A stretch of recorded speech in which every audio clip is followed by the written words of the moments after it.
മലയാളത്തിലെ ഏറ്റവും മികച്ച സിനിമകളുടെ പട്ടികയിലേക്ക് ഒരു പുതിയ ചിത്രം കൂടി കടന്നു വന്നിരിക്കുന്നു. ശക്തമായ തിരക്കഥയും അതിന്റെ അവതരണവും ഒത്തുചേരുന്ന ഈ വർഷത്തെ മികച്ച സിനിമാ കാഴ്ചകളിൽ ഒന്നാണ് ബാലൻ ദി ബോയ്. ജിത്തു മാധവന്റെ രചനയിൽ ചിദംബരം സംവിധാനം ചെയ്ത ബാലൻ ജൂൺ 19 തിയേറ്ററുകളിലെത്തി. രോമാഞ്ചം, ആവേശം തുടങ്ങിയ ചിത്രങ്ങളുടെ സംവിധായകനായ ജിത്തു മാധവനും ജാനേമൻ, മഞ്ഞുമൽ ബോയ്സ് എന്നീ ചിത്രങ്ങളുടെ സംവിധായകനായ ചിദംബരവും ഒന്നിക്കുന്ന സിനിമ എന്ന നിലയിൽ വളരെ ആകാംക്ഷയോടെയാണ് സിനിമാ പ്രേമികൾ ഈ ചിത്രത്തിനായി കാത്തിരുന്നത്. ഷൈജു ഖാലിദ് ഛായാഗ്രഹണം നിർവഹിച്ചിരിക്കുന്ന ചിത്രത്തിന് സംഗീതമൊരുക്കിയിരിക്കുന്നത് സുഷിൻ ശ്യാമാണ്. ഈ രണ്ട് വിഭാഗങ്ങളും സിനിമയുടെ നട്ടെല്ലാണ് എന്ന് തന്നെ പറയാം. പുതുമുഖങ്ങളായ ഫർസാന പാലത്തിങ്കൽ, ആദിശേഷൻ, മുഹമ്മദ് സിനാൻ എന്നിവരോടൊപ്പം ടൊവിനോ തോമസ്, ബീന ആന്റണി, ജീൻ പോൾ ലാൽ, ഗിരീഷ് എഡി, ആനന്ദ് ഏകർഷി എന്നിവരും മുഖ്യവേഷങ്ങളിലെത്തുന്നു. ഒരുപാട് നിഗൂഢതകൾ നിറഞ്ഞ ഒരമ്മയും അവരുടെ 5 വയസ്സ് പ്രായമുള്ള മകനുമാണ് ഈ കഥയിലെ പ്രധാന കഥാപാത്രങ്ങൾ. അവരുടെ ജീവിതത്തിന്റെ രഹസ്യം അവർ പരസ്പരം ഒരു ഉടമ്പടി പോലെ കാത്തുസൂക്ഷിക്കുന്നു. വിവിധ ദേശങ്ങളിൽ, പല ഭാവങ്ങളിൽ, പല പേരുകളിൽ അവരെ നമുക്ക് കാണാം. അവരുടെ നിരന്തരമായ യാത്രകളുടെ ആവശ്യകത എന്താണെന്നുള്ള ആകാംക്ഷയോടുകൂടി പ്രേക്ഷകർ അവർക്കൊപ്പം സഞ്ചരിക്കുന്നു. അവരുടെ പ്രവൃത്തികളെ നിരീക്ഷിക്കുന്നു. പലപ്പോഴും അമ്മയും മകനും പ്രേക്ഷകരുടെ സംശയത്തിന്റെ നിഴലിലാണ്. അവർ ഇരകളോ വേട്ടക്കാരോ എന്ന സംശയം നിരന്തരം നമ്മെ പിന്തുടരുന്നു. അവസാനിക്കാത്ത യാത്രകൾക്കിടയിൽ അവർക്കൊരിടത്താവളം കിട്ടുന്നു. ആ താവളം അവരുടെ ജീവിതത്തെ ആകെ തകിടം മറിക്കുകയാണ്. അതുവരെയും ലീനിയറായി പോയിക്കൊണ്ടിരുന്ന കഥാഗതി ബോധത്തിനും അബോധത്തിനും ഓർമ്മകൾക്കുമിടയിൽ കുഴഞ്ഞുമറിയുന്നു. അതുവരെയും കണ്ടുകൊണ്ടിരുന്ന കഥയുടെ ഉത്തരം കിട്ടാതെ പ്രേക്ഷകർ ഉദ്വേഗത്തിന്റെ മുൾമുനയിലേക്ക് എടുത്തുമറിക്കപ്പെടുന്നു. അതിനിടയിലും ഹൃദയബന്ധങ്ങളുടെ വൈകാരിക മുഹൂർത്തങ്ങൾ പ്രേക്ഷകന്റെ കണ്ണു നനയിക്കുന്നുണ്ട്. പലപ്പോഴും നിസ്സഹായതയുടെ പടുകുഴിയിൽ പ്രേക്ഷകർ മകന്റെ കഥാപാത്രത്തോടൊപ്പം തറഞ്ഞു നിന്നു പോകുന്നു. ഇതിനിടയിലേക്ക് കടന്നുവരുന്ന കഥാപാത്രങ്ങളും സ്ഥലങ്ങളും സന്ദർഭങ്ങളും കഥയിൽ പ്രധാനമല്ലെന്ന് തോന്നിക്കുന്നുണ്ട്.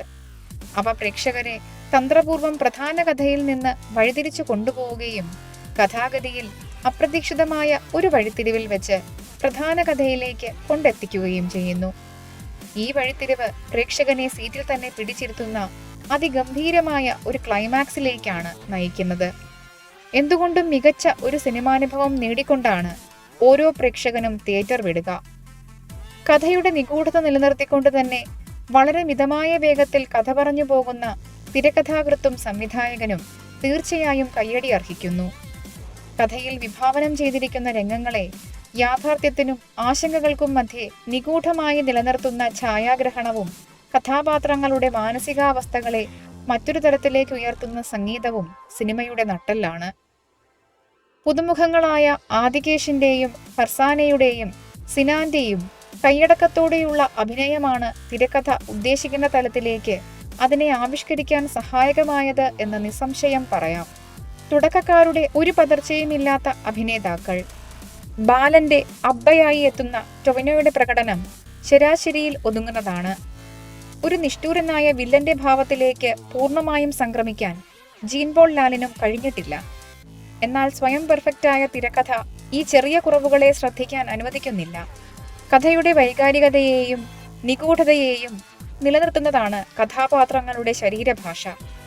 വളരെ മിതമായ സംഭാഷണങ്ങൾ, ചലനങ്ങൾ, മാനസിക സംഘർഷങ്ങൾ ഏറ്റവും ഗൂഢമായ ഒരു ചിരിയിലൂടെ പ്രകടിപ്പിക്കുന്ന അമ്മ, നിർനിമേഷമായ നോട്ടങ്ങളിലൂടെ നിസ്സഹായതയും നിഷ്കളങ്കതയും പ്രകടിപ്പിക്കുന്ന മകൻ. ഇവരെ കൂടാതെ കഥയിലെ മറ്റ് പ്രധാന കഥാപാത്രങ്ങളും പ്രേക്ഷകന്റെ ധാരണകൾക്കും ഊഹങ്ങൾക്കും പുറത്താണ്. എഡിറ്റിംഗ് ഇവിടെ വളരെയധികം ശ്രദ്ധ നേടുന്നു. അനാവശ്യമായ രംഗങ്ങളോ പരിസര ദൃശ്യങ്ങളോ ക്യാമറ ഒപ്പിയെടുക്കുന്നില്ല. ലോങ് ഷോട്ടുകളുടെ തുടർച്ചയായ രംഗങ്ങളിൽ പോലും പ്രേക്ഷകന്റെ കണ്ണുകൾ കഥാപാത്രങ്ങളിൽ നിന്നോ കഥയിൽ നിന്നോ വ്യതിചലിക്കാത്ത വിധമാണ് ഓരോ ഫ്രെയിമും കൂട്ടിച്ചേർത്തിരിക്കുന്നത്.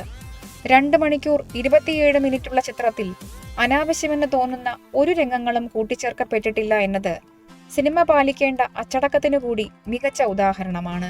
അനാവശ്യമായി ഒരിടത്തും പശ്ചാത്തല സംഗീതം കടന്നു വരുന്നില്ല.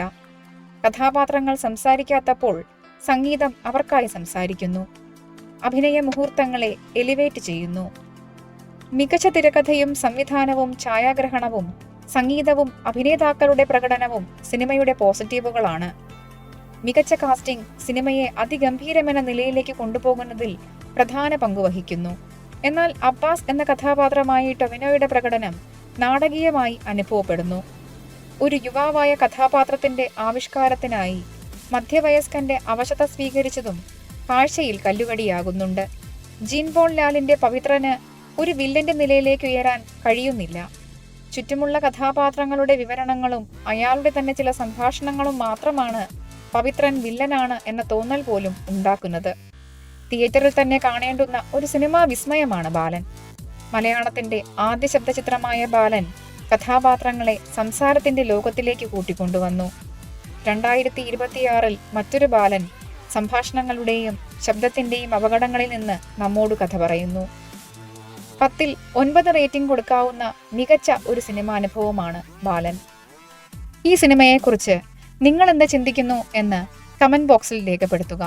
ഇതുപോലുള്ള കൂടുതൽ സിനിമാ റിവ്യൂകൾക്കായി ഇപ്പോൾ തന്നെ ഈ ചാനൽ സബ്സ്ക്രൈബ് ചെയ്യുക. വീഡിയോ ഇഷ്ടമായെങ്കിൽ ലൈക്ക് ചെയ്യാനും ഷെയർ ചെയ്യാനും മറക്കരുത്. മറ്റൊരു വീഡിയോയുമായി കാണുന്നതുവരെ നന്ദി, നമസ്കാരം.